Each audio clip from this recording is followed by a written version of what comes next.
It's a sad day when I'm called an Uncle Tom for having a standard. You know, it's funny. I had a comment that came in and says, you know what? I'm just so sick and tired of black men trying to pander white folks. And I replied to the comment and I said, you know what? You're the problem.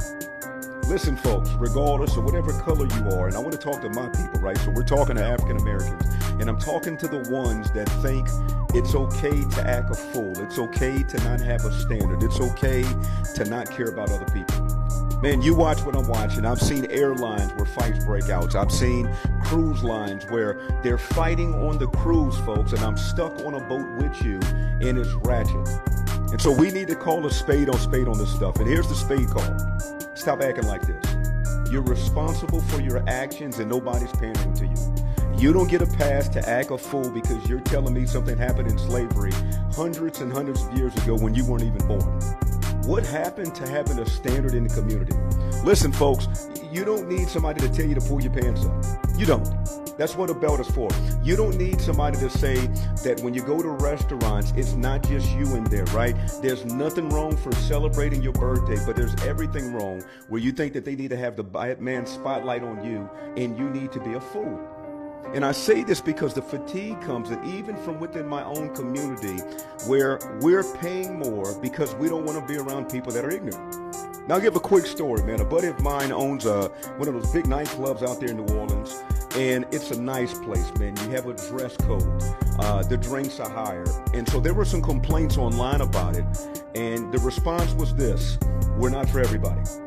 Now, he was saying this because he knew who wanted to come to the club, but also there was a high-end clientele that he wanted to target.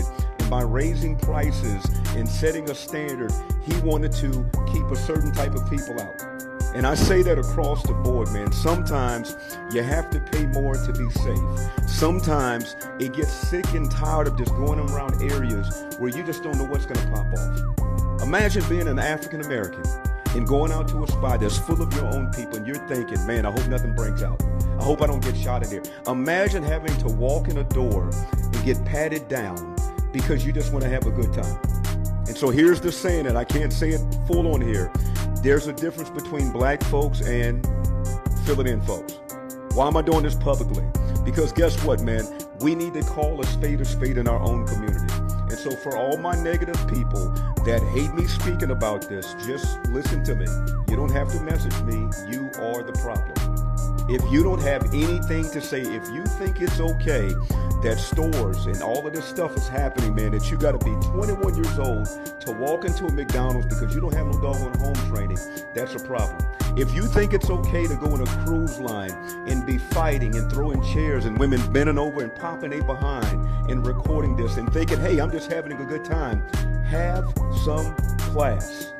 Listen, folks, there's nothing wrong with having a good time. But there's everything wrong where you think people have to cater to you in your ignorance and you think everybody's co-signing for this.